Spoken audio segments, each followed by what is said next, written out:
Hello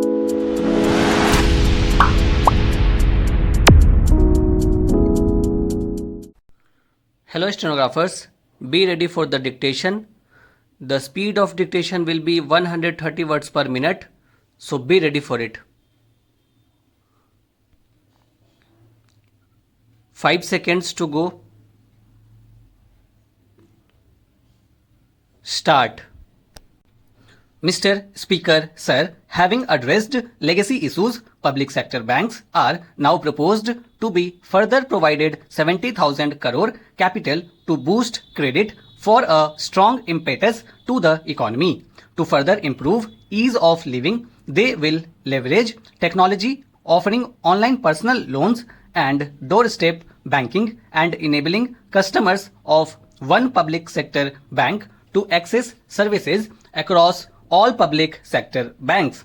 In addition, government will initiate steps to empower account holders to remedy the current situation in which they do not have control over deposit of cash by others in their accounts. Reforms will also be undertaken to strengthen governance in public sector banks.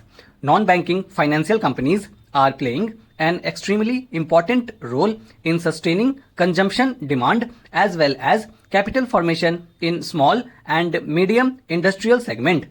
NBFCs that are fundamentally sound should continue to get funding from banks and mutual funds without being unduly risk averse.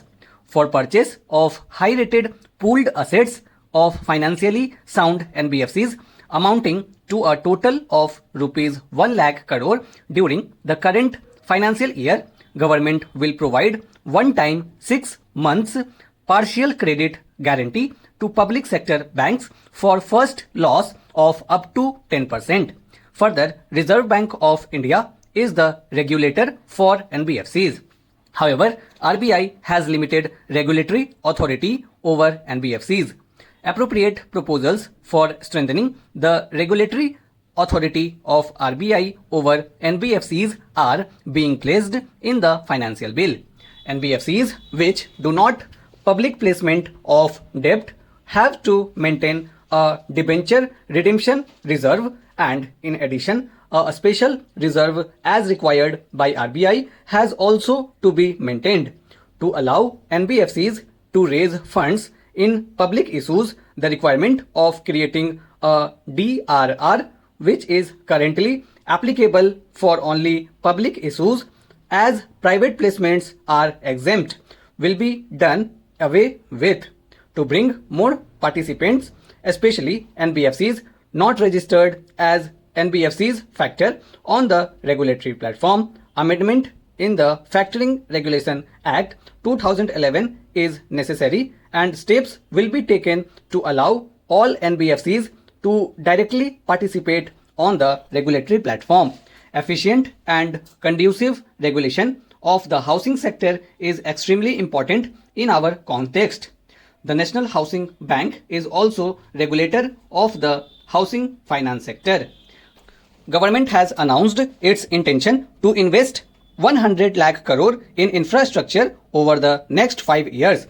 To this end, it is proposed to set up an expert committee to study the current situation relating to long-term finance and our past experience with development finance institutions and recommend the structure and required flow of funds through development finance institutions. Pension Fund Regulatory and Development Authority implements and regulates the National Pension System and Atal Pension Yojana through various intermediaries, including inter alia the NPS Trust, keeping in view the wider interest of the subscribers and to maintain arm's length relationship of the NPS Trust with PFRDA. Steps will be taken to separate the NPS Trust from PFRDA with appropriate organizational structure to facilitate on-shoring of international insurance transactions and to enable opening of branches by foreign reinsurers in the International Financial Service Center. It is proposed to reduce net owned fund requirement from 5,000 crore to 1,000 crore. Government has been following the policy of disinvestment in non-financial public sector undertakings, maintaining government stake not to go below 51%. Government is considering in case where the undertaking is still to be retained in government control to go below 51% to an appropriate level on case-to-case basis. Government has also decided to modify present policy of retaining 51% government stake to retaining 51% stake inclusive of the stake of government controlled institutions. In order to improve the capital flows into the Indian economy, it is important to align domestic corporate systems and practices with global ones.